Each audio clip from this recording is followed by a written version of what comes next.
So greetings to you all. Hopefully I know a few of you. I'm going to start off telling you a story. Of course, the last time we were all together in Coda the Beach, we got these lovely things, which are these lunchbox.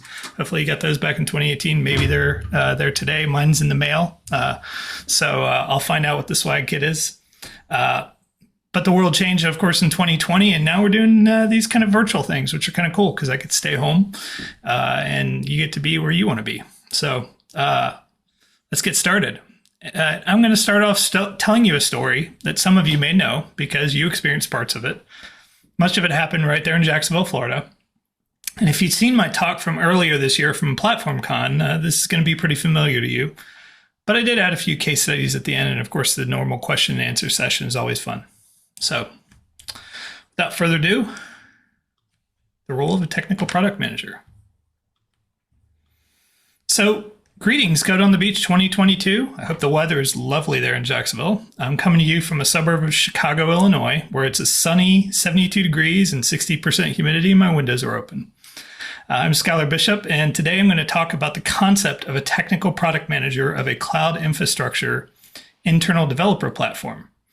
But first, I'm going to tell you a story about younger me and how I came to understand the importance of this critical position in a product-driven platform engineering team. And that story starts in 1995 when this young Jedi ventured off on his own to start an internet service provider in his parents' garage in Ponte Vedra, Florida. He built 3 PCs component by component, running Slackware and the 1.1.13 Linux kernel, and grew to have an office in what was then the Independent Life building, downtown on the north bank of the river. He kept exploring the technology world, from Sprint to consulting with higher education to a wireless startup that dot-bombed, and then spent almost a decade at the U.S. Army Corps of Engineers running computer models for the Everglades Restoration Program. He first found Perl. How many of you use Perl? Sorry. It's lovely, but it is what it is. Then Python, NumPy, and SciPy.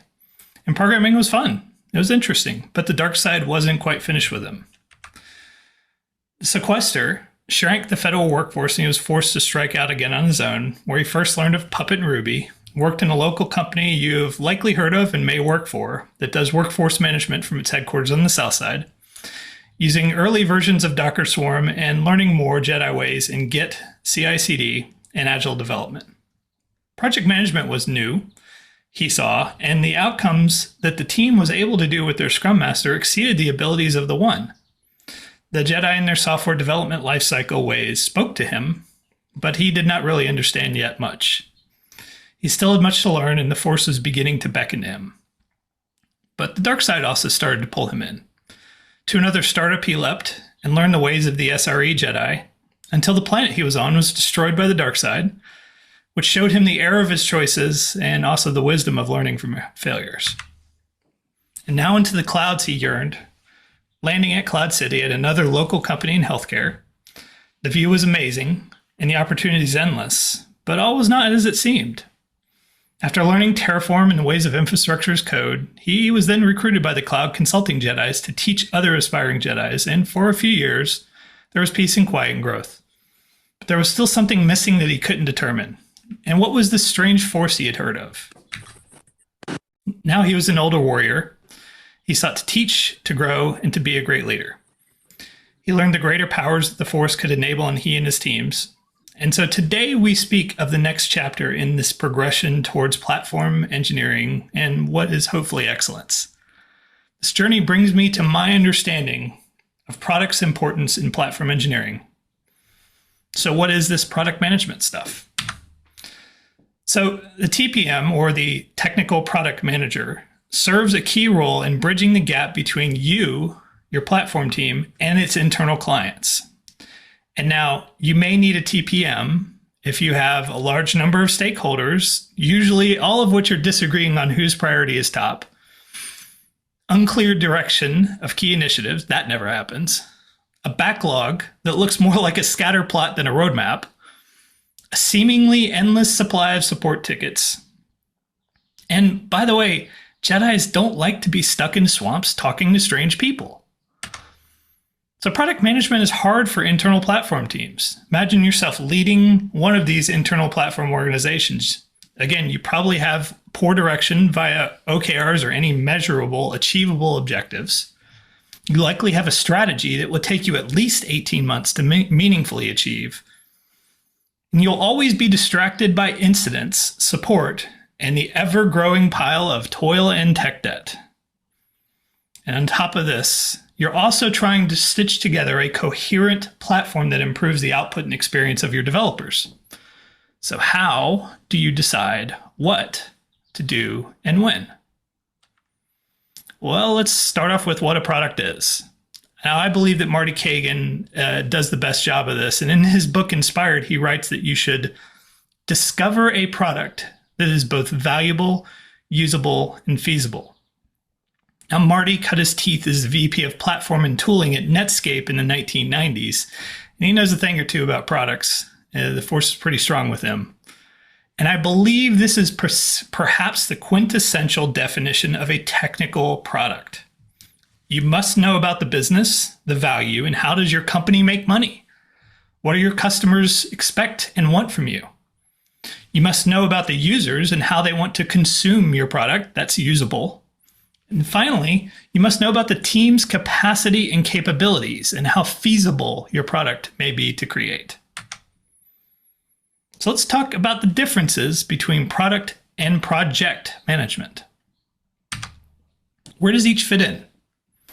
Well, both product and project management are important depending on the scope of your team and the organization size. Larger organizations or companies probably need both, as the load of coordination between larger numbers of internal teams increases the workload of the TPM. But smaller organizations can probably get away with just one, and probably just the TPM. And maybe you don't need a project manager. Product management is broad and more strategic. That's the top bar. Project management is narrower and more tactical. That's the bottom bar. So what are some key responsibilities of project management? Well, resources, scope, risk and issue management. Again, it's that tight tactical focus. Project management is about taking a given chunk of work, the project, and in a given time, applying the right resources, people, and ordering the work in ways that alleviates or ameliorates those risks. Now, product management is fairly different and takes a different type of a person. Some of the key product management responsibilities are prioritization, the product vision, and continuous improvement of the product. They sound very different. They are very different. Product management focuses on a vertical software domain, and by deeply understanding the business goals and customers, it creates this product vision. The vision is then broken down into a tactical approach to achieve the thinnest scope towards the biggest early value, that MVP, and then improving on that value continuously.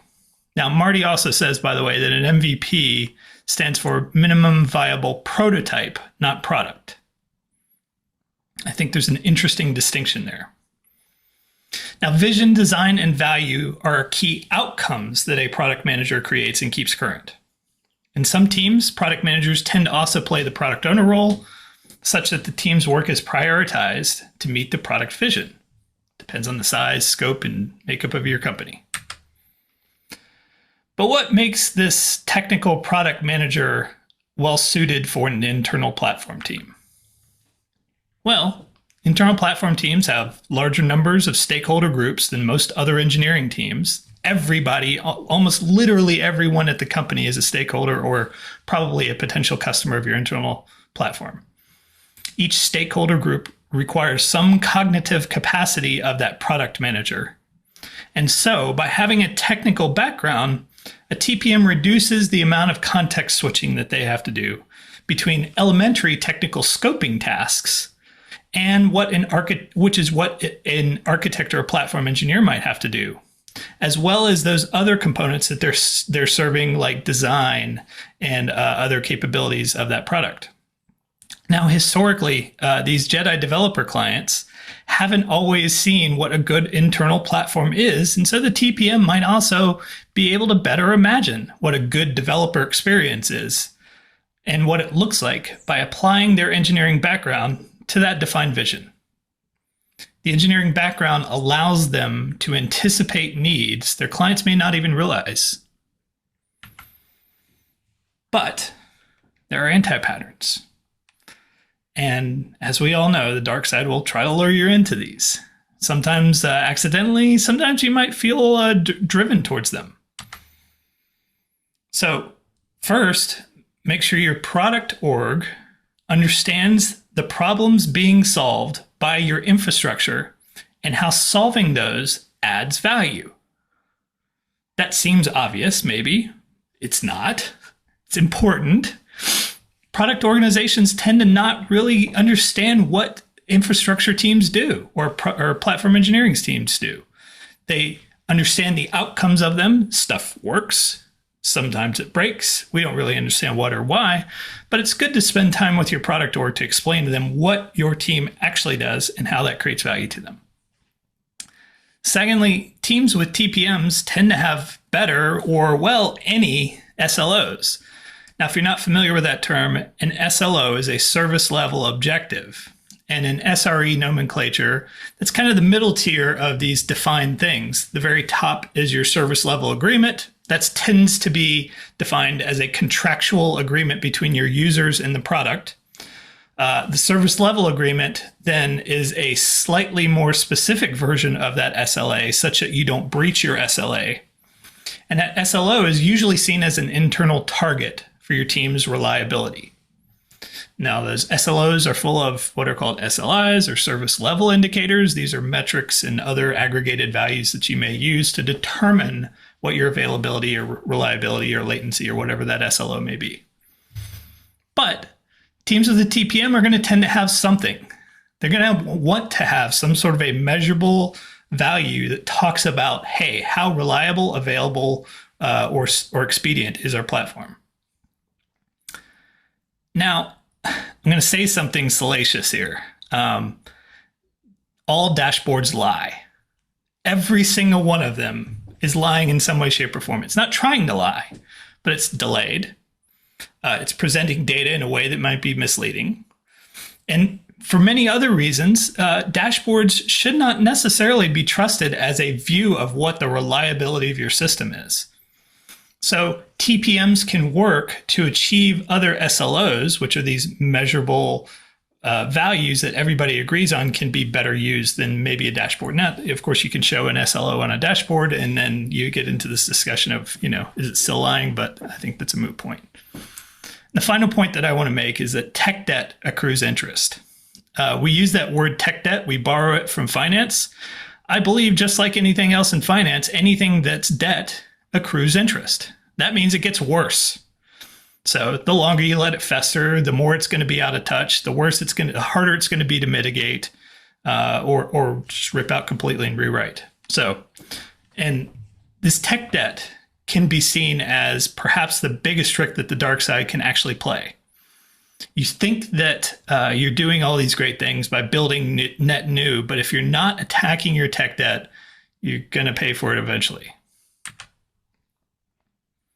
But also don't forget your corporate culture. These are all interesting things to talk about, interesting concepts. But if you're working in an organization where a dashboard maybe is backed from a database query that's got a replica, that's got a 30-minute lag on it, and you need 5-minute data that's more recent, well, maybe you don't understand some of these concepts together and how they're important. So don't forget about your corporate culture. And here I mean things like the maturity of your product organization. If your product organization doesn't understand the value that it has to create and isn't well organized into these vertically sliced components, you might have a difficult time getting any of the information that you need out of your product organization to serve them with your platform. The maturity of your prioritization process is probably going to be driven by your platform, your product organization. And I go to a lot of things from Marty's book, Inspired here. He strongly suggests organizations that care about product to have a chief product officer that is a C-suite that reports directly, potentially to the CEO or even the board in some cases, and creates this very responsible pillar of product ownership inside of the company. And the sophistication of your engineering organization and the trust level that you have between internal organizations are also going to influence how successful you're going to be at getting information to drive product culture in your platform team. What does this mean? Well, it means you may need to adjust your expectations, your timelines, or both, depending on that culture. And also realize that your roadmap does you no good if your stakeholders only know how to communicate product prioritization via a Gantt chart. There's nothing wrong with Gantt charts, but a Gantt chart is not necessarily a roadmap. A roadmap really understands the concept of value, and it's really understanding how to deliver that in a timely way with interconnected components. Don't expect a Gantt chart to magically transform into a vision or vice versa. So now ask yourself a simple question. If I question the priority of an epic or big chunk of work to a stakeholder, how would they react? Well, if your stakeholder reacts like this, you might be in for some difficult discussions. And hopefully you're not on the receiving end of this. But if this is how you prioritize, recognize that infrastructure teams historically operate under ticket systems where prioritization is via escalation versus value. If they become defensive, you probably have low trust and you need to probably push information versus pull information. So you may meet with them on a regular basis and show them and have discussions versus saying, hey, just go check my roadmap. If they can't answer the question, you're going to need some very Socratic and sleuthing skills. Socratic is this ability to discuss things openly. Understanding your ability to get to prioritization should influence how you set your expectations and your approach. And TPM must understand their stakeholder, every individual stakeholder, every unique stakeholder, and the ways that they expect to interact and communicate. Here's some things a TPM probably shouldn't do. They probably shouldn't manage the delivery of the team. I'm very much against that because as a product owner, your focus is process. Your focus is the work. Your focus is the ordering potentially of the work. And so if you're managing the delivery of the team, you've actually crossed a line there. And now you've gotten out of this contextually rich area of the vision, the product, and your stakeholders and gotten into the technical weeds. And that's a very easy trap to step into. You probably also should not manage the people on the delivery team. I'm a big believer in having engineering managers separate from product managers and separate from engineers. You probably should not manage the mentoring or growth of those team members. And finally, realize that the TPM's value lies in their ability to clearly understand broad prioritization, set and drive the vision, and align the strategy of the team. And so if you're doing people management or delivery management, or you're mentoring and having to do growth, it's taking you out of that same mental space where you can really achieve your team's best excellence. And there's a bit of repetition in this, but realize that in a platform and infrastructure team, this is a tall value to figure out. It is a tall ask to figure out the value due to the number of stakeholders of that platform. Here's some things a TPM definitely should do. Support, drive, and track scale cross-functional work by aligning requirements, milestone, and communication of progress across the organization. You should manage stakeholder relationships and drive those cross-functional discussions and collaboration. You should certainly drive meetings, collaborative documents, and standards to improve how you work together as an org and the knowledge of internal clients. None of this sounds like people management. None of this sounds like delivery management for a good reason. You should also work to reduce drift within with organization initiatives, reduce technical debt, and provide unbiased perspectives and feedback using the high-level view that you as a product manager have of that product for context. And then finally, you should be implementing a roadmap and standards for transparency and increased collaboration within your team. So The last section, how does a TPM help create value? Because it sounds just like another manager in a lot of ways. And simply, a TPM does this through focus. Taking them out of that focus takes away from the value they can create.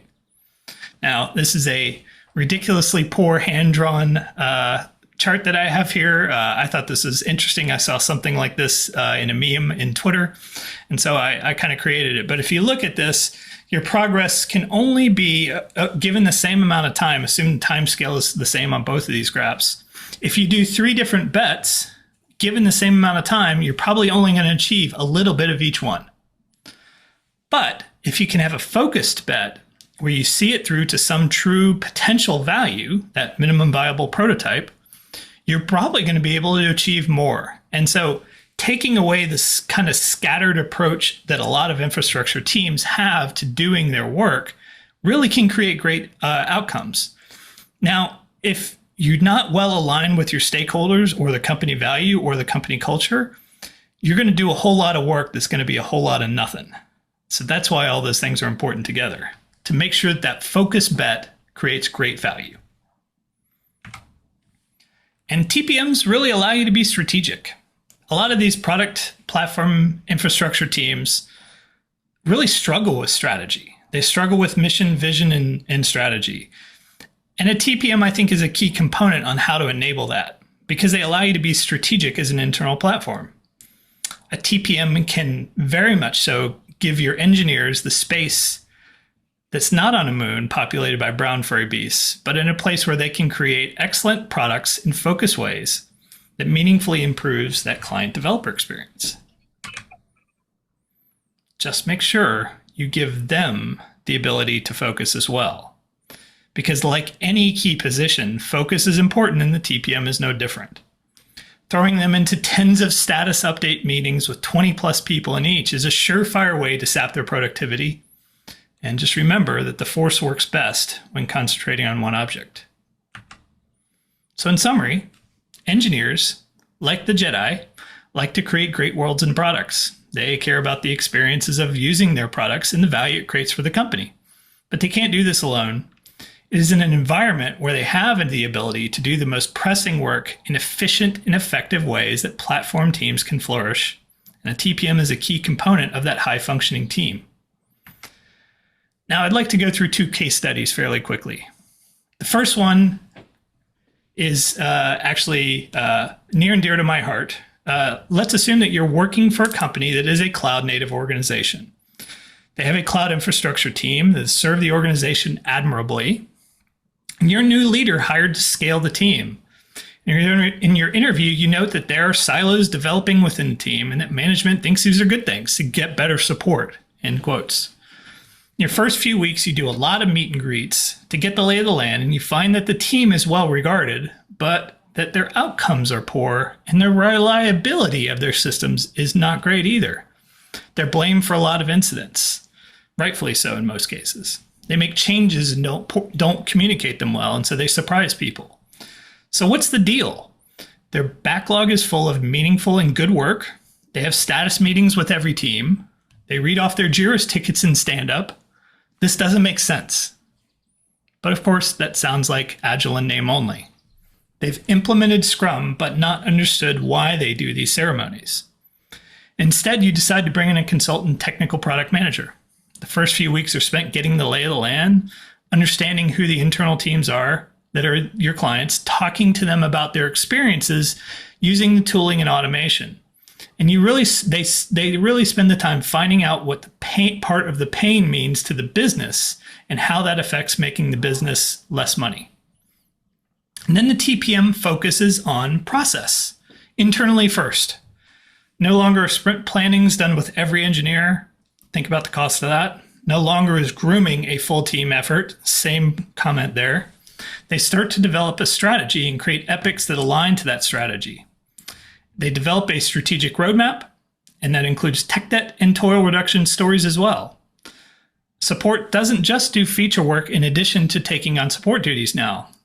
Instead, the support personnel only focuses on toil, tech debt, and support, nothing else. They're not allowed, they have to turn over their feature work to another developer when they rotate onto support. There are processes for turnover week to week on that support. The work is clearly communicated and broken down into small chunks. Expectations are set and managed. The support queue drops. Client satisfaction increases. Incidents nearly disappear.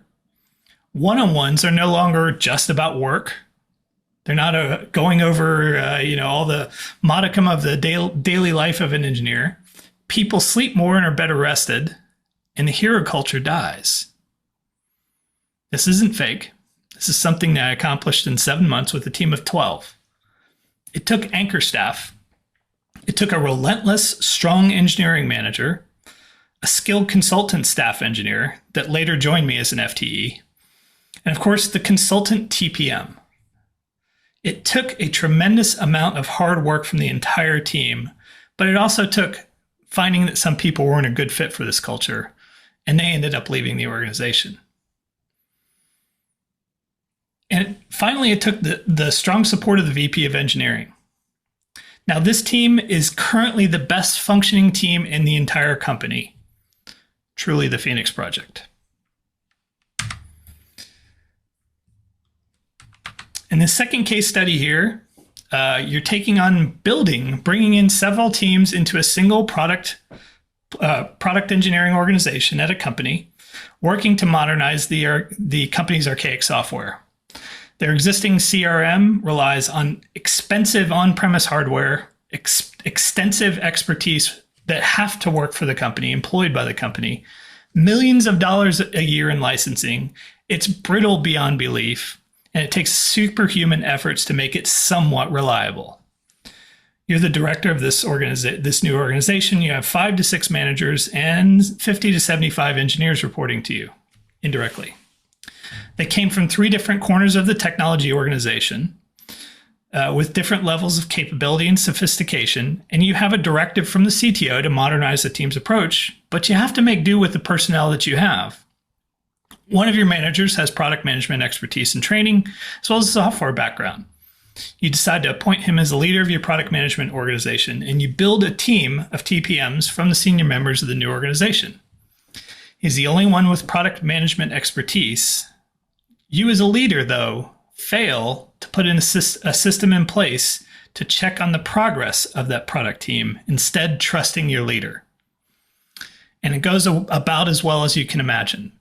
2 of the 5 teams end up with a roadmap, but one of the 2 is brand new. That's the easiest team to create a roadmap for.